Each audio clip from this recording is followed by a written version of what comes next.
चलिए आज हम लोग इंजीनियरिंग ग्राफिक्स के इस लेक्चर में बात करेंगे कि कंसेंट्रिक सर्कल मेथड से इलिप्स कैसे ड्रॉ किया जाता है।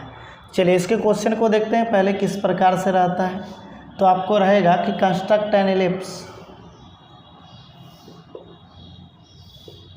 Construct an ellipse bye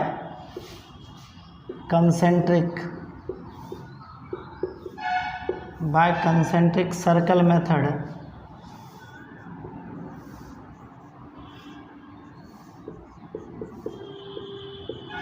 when the major and minor axis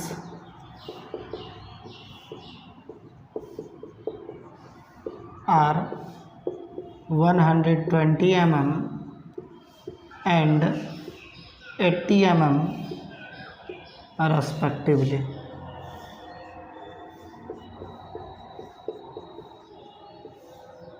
ठीक है, फिर रहेगा आपको also draw normal and tangent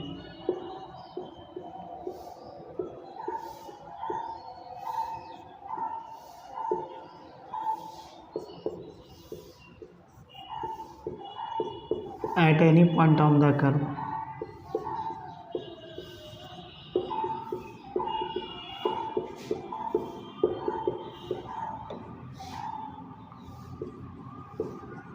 चलिए आपको also draw normal and tangent at any point on the curve के जगह आपको ये भी रह सकता है एट अ डिस्टेंस ऑफ, पिछले क्वेश्चन के तरह एट अ डिस्टेंस ऑफ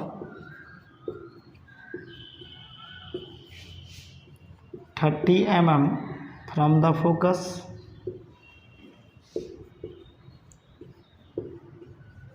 या ये भी रह सकता है आपको एट अ डिस्टेंस ऑफ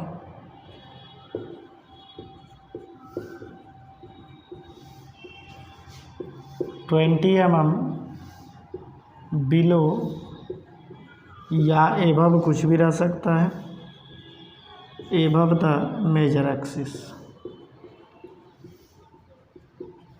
तो खैर तो हम बताए थे आपको कि कुछ भी दिया रहे पॉइंट अलग होगा, तरीका सेम रहेगा। तो कभी कभी फोकस से कुछ दूरी दे देता है कि उतना mm पे नॉर्मल टेंजेंट बनाइए, या कभी कभी मेजर एक्सिस से दूरी दे देता है। तो हम लोग समझेंगे आगे जब आंसर करेंगे। एट एनी पॉइंट ही ज़्यादा पूछता है, ध्यान भी रखिएगा। At any point on the curve, पूरे कर्व के किसी बिंदु पे नॉर्मल टेंजेंट बना सकते हैं। अगर ये भी बोलेगा तो कोई बात नहीं है, सिर्फ पॉइंट अलग होगा, तरीका सेम होगा। तो क्वेश्चन में हम बताए थे पहले कि बादबाकी इलिप्स के जितने मेथड होंगे सब में मेजर माइनर दिया रहेगा, लेकिन अगर यदि यहाँ पे मेथड मेंशन कर दे, जैसे by concentric circle method mention कर दिया है कि आपको कंसेंट्रिक सर्कल मेथड से ही इलिप्स बनाना है, तो आपको उसी पार्टिकुलर मेथड से बनाना पड़ेगा। लेकिन कुछ कुछ क्वेश्चंस में आपको ये मेथड अगर नहीं दिया रहे तो आप कोई भी मेथड अदरवाइज लगा सकते हैं। जैसे हम लोग कितने मेथड पढ़े अदरवाइज, हम लोग रेक्टेंगल मेथड पढ़े, आर्क ऑफ सर्कल पढ़े, फिर ये कंसेंट्रिक पढ़ रहे हैं, सब में मेजर माइनर दिया रहता है। सिर्फ यहाँ पे मेथड का नाम दिया रहता है तो वो पार्टिकुलर मेथड से बनाते हैं। यदि ये मेथड का मान जो है मेथड मेंशन ना करे, मेथड का नाम मेंशन ना करे, तो कोई भी मेथड आप अप्लाई कर सकते हैं। तो नाम से ही क्लियर है, कंसेंट्रिक सर्कल मेथड। तो यहाँ पे क्या बनेगा, कंसेंट्रिक सर्कल बनेगा, फिर इलिप्स बनेगा। कोई दिक्कत? तो चलिए आप लोग क्वेश्चन नोट कीजिए, बिल्कुल स्टेप वाइज इसका सॉल्यूशन को देखेंगे। चलिए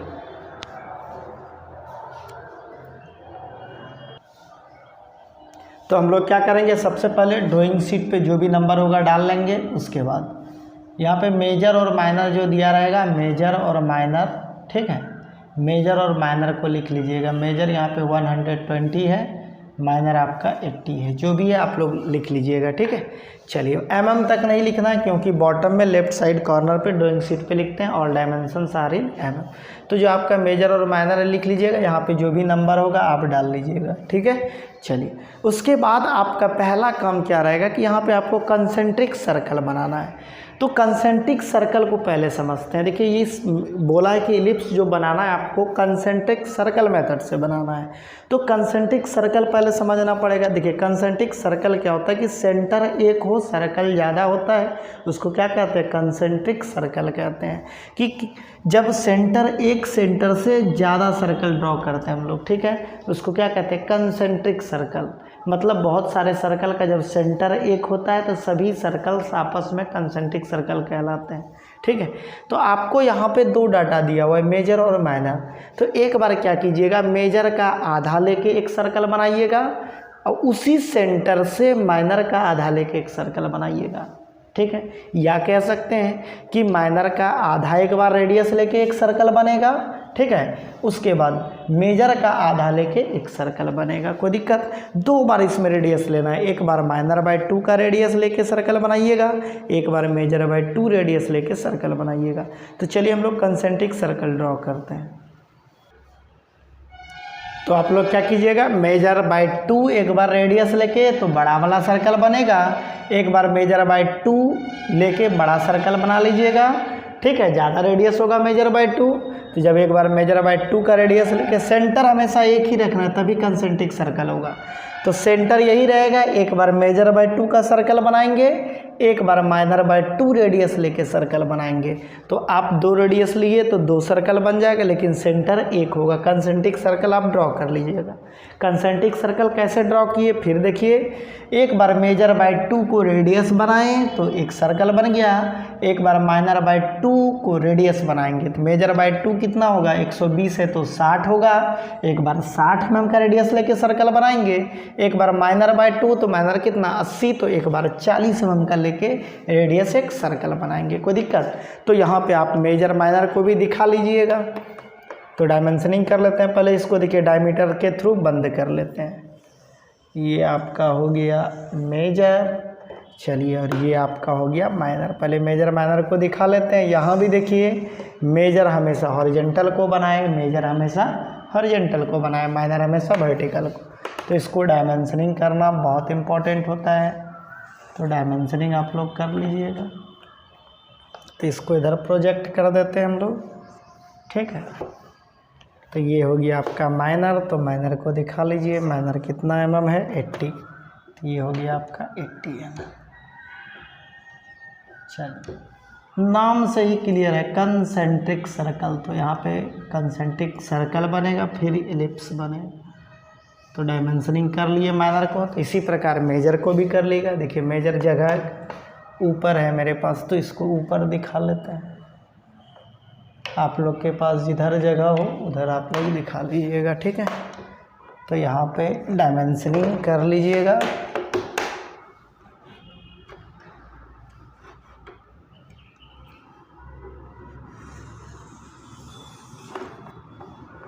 आपके पास जिधर पर्याप्त जगह हो वहाँ डायमेंशनिंग कीजिएगा। तो मेजर कितना था, 120, एरो 1:3 में।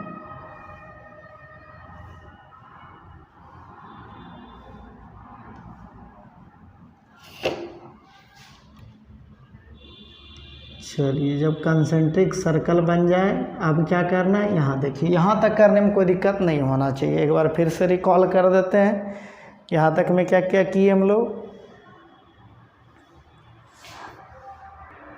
तो देखिए क्या किए, सबसे पहले मेजर बाय 2 रेडियस लेके एक सर्कल बनाए, एक बार माइनर बाय 2 लेके एक सर्कल बनाए, तो कंसेंट्रिक सर्कल बन गया। उसके बाद मेजर, तो देखिए कंसेंट्रिक सर्कल बना लिए, तो मेजर हमेशा हॉरिजॉन्टल को, तो हॉरिजॉन्टल डायमीटर यानी कि बड़े वाले सर्कल का जो डायमीटर होगा मेजर होगा। क्यों? क्योंकि रेडियस कितना लिए थे 60, तो ये डायमीटर हो गया, तो 120 तो मेजर हो गया। और ये देखिए माइनर कितना लिए थे रेडियस 40, तो ये 80 माइनर हो गया। कोई दिक्कत? ये तो अपना समझने वाली बात है।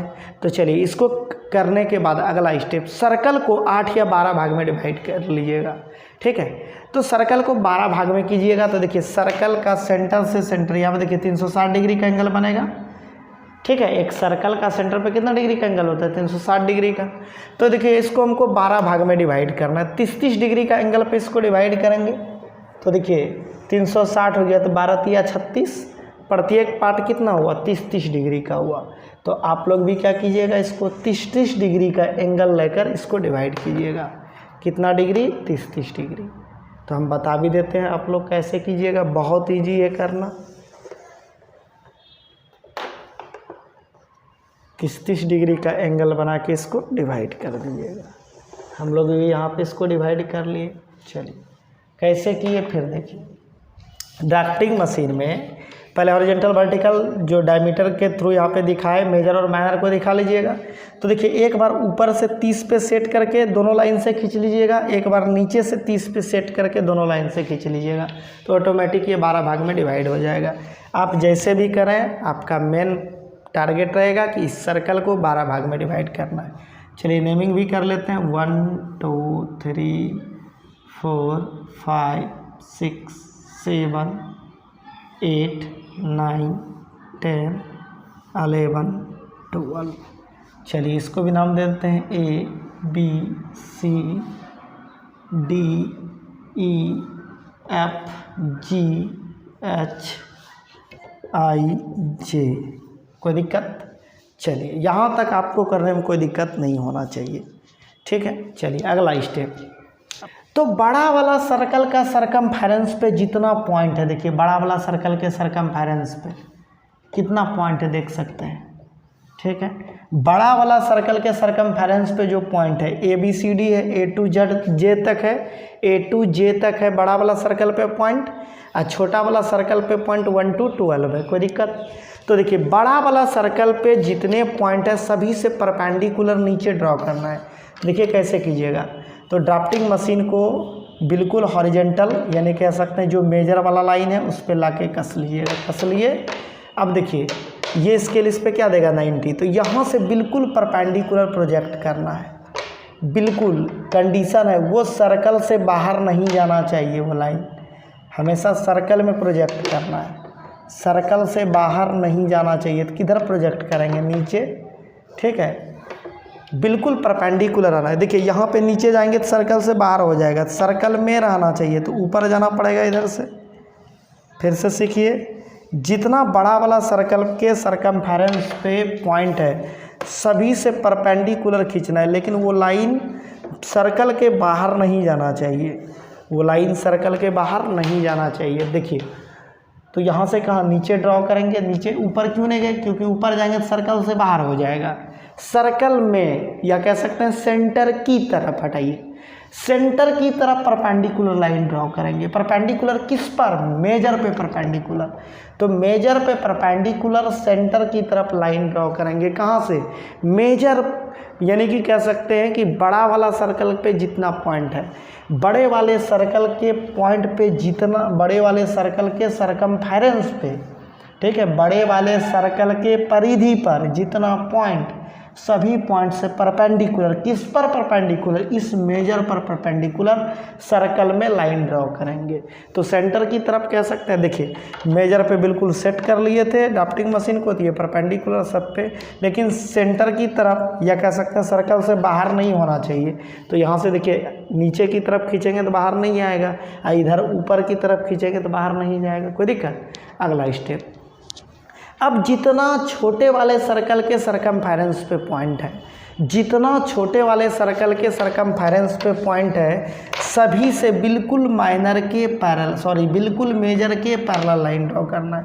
तो देखिए मेजर के परपेंडिकुलर बड़े वाले सर्कल पे जितना पॉइंट था उससे ड्रॉ किए हम लोग, मेजर पे परपेंडिकुलर बड़े वाले सर्कल के सरकमफेरेंस पे जितना पॉइंट था वहाँ से ड्रॉ किए।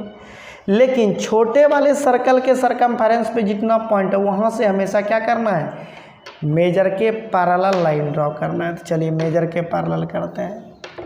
तो जब मेजर के पैरेलल आप ड्रॉ कीजिएगा तो वो कहीं ना कहीं एक दूसरे को इंटरसेक्ट किया होगा, वो कहीं ना कहीं एक दूसरे को इंटरसेक्ट किया होगा, दिख रहा होगा आप लोग को, इंटरसेक्ट कर रहा है। चलिए इधर नहीं मिला तो इसी स्केल की मदद से मिला देते हैं, बिल्कुल मेजर के पैरेलल।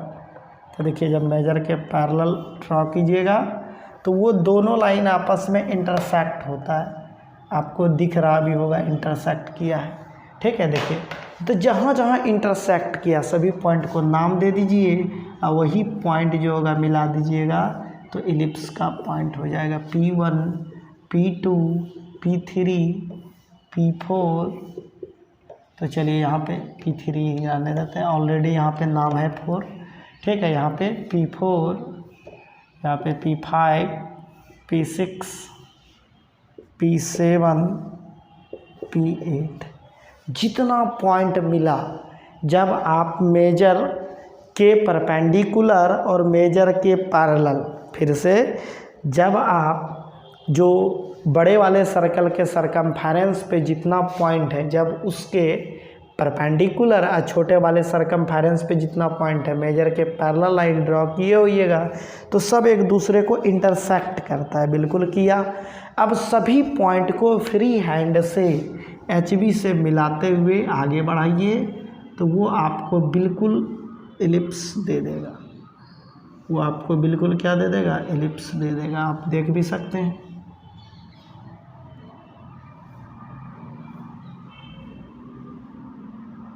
यहाँ पे माइनर को टच करते हुए चलेगा। आप लोग का बिल्कुल एक्यूरेट आएगा। मेरा यहाँ पे देखिए थोड़ा सा पेज नहीं है, बोर्ड है, बहुत ज़्यादा स्लिप करता है मार्कर।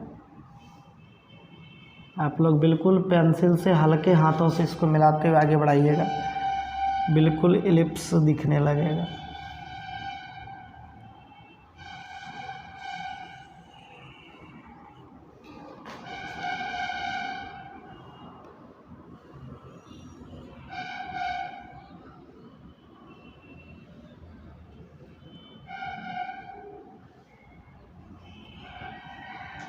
चलिए, बिल्कुल आप लोग को भी इलिप्स दिख रहा होगा। इसी प्रकार आप लोग का एक्यूरेट इलिप्स बनेगा। कोई दिक्कत?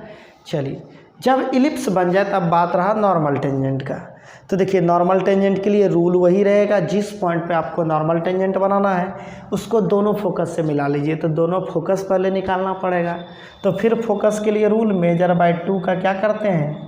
सबसे पहले रेडियस निकालते हैं, मेजर बाय 2 का आर्क लगाते हैं। कहाँ से? माइनर से। कहाँ से? माइनर से। ठीक है, माइनर से क्या दे देता है? मेजर को काटता है। हम मेजर को काटेगा तो क्या करेगा? फोकस दे देगा। वही रूल से यहाँ भी क्या करेंगे? हम लोग दोनों फोकस निकालेंगे। ठीक है, तो चलिए, तो क्या करेंगे? Measure by 2। तो मेजर कितना? 120। 120 बाय 2 कितना? 60। 60 mm का माइनर वाला पॉइंट, ये वाला पॉइंट और ये है। तो चाहे इस पॉइंट से आर्क लगाइए चाहे इस पॉइंट से, तो दोनों तरफ आर्क लग जाएगा। तो यही क्या होता है? F1 और F2 फोकस दे देता है। अब जहाँ पे आपको नॉर्मल टेंजेंट, सपोज इस बार हम यहाँ पे बना रहे हैं नॉर्मल टेंजेंट, इसको कोई नाम दे दीजिए M पॉइंट। तो दोनों को, ठीक है, M पॉइंट को दोनों फोकस से मिला लीजिए। जिस पॉइंट पे नॉर्मल टेंजेंट बनाना है उसको दोनों फोकस से मिला लीजिए। रूल इसमें भी सेम रहेगा, दोनों फोकस से मिला लेंगे। जिस पॉइंट पे आपको नॉर्मल टेंजेंट बनाना हो उसको दोनों फोकस से मिला लीजिए। सेम पिछले क्वेश्चन की तरह रूल है। उसके बाद जब आप दोनों फोकस से मिलाइएगा यहाँ पे एक एंगल क्रिएट होगा, तो इस एंगल को बाइसेक्ट कर लीजिए। एंगल कैसे बाइसेक्ट करते हैं आपको पता है। तो सपोज ये एंगल को बाइसेक्ट करना, अपने मन से एक आर्क से इसको बंद करेंगे। इस आर्क के बीच की दूरी मेजर करेंगे, एक बार यहाँ से आर्क, एक बार यहाँ से आर्क, जहाँ काटा मिला दीजिए। ये एंगल बराबर ये एंगल। ये सब बेसिक में बताया, बच्चा वाला चीज़ है 3-4 क्लास का। ठीक है, ज़्यादा इसमें मेहनत नहीं करना है। इधर देखिए, तो यहाँ पे जो एंगल बाइसेक्टर होगा वो क्या हो जाएगा? नॉर्मल। और जब एक मिल जाएगा दूसरा 90 डिग्री खींच देंगे, दूसरा मिल जाएगा। तो चलिए यहाँ पे एंगल बाइसेक्टर पहले खींच लेते हैं। तो ये एंगल बाइसेक्टर क्या हो गया? नॉर्मल हो गया। अब फिर यहाँ पे 90 डिग्री खींच देंगे तो ये क्या हो जाएगा? टेंजेंट हो जाएगा। ये क्या हो जाएगा? टेंजेंट हो जाएगा। कोई दिक्कत?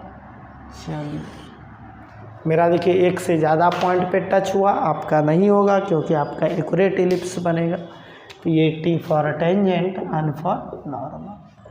तो यहाँ पे जो क्वेश्चन का रिक्वायरमेंट था, कंसेंट्रिक सर्कल मेथड के थ्रू एलिप्स बनाना है और नॉर्मल टेंजेंट ड्रॉ करना है। तो जो क्वेश्चन का रिक्वायरमेंट था HB पेंसिल से ड्रॉ कीजिएगा। HB मेरा यहाँ ग्रीन मार्कर है। अब 4H से जितना एक्स्ट्रा ऑर्डिनरी लाइन है जो सपोर्ट करेगा उसको 4H से ड्रॉ कीजिएगा। तो जो क्वेश्चन का रिक्वायरमेंट है क्लियर होता है। मिलते हैं हम लोग नेक्स्ट लेक्चर में। Thank you for watching. आप लोग हमारे चैनल को लाइक तथा सब्सक्राइब करें और अपने दोस्तों के बीच शेयर करें।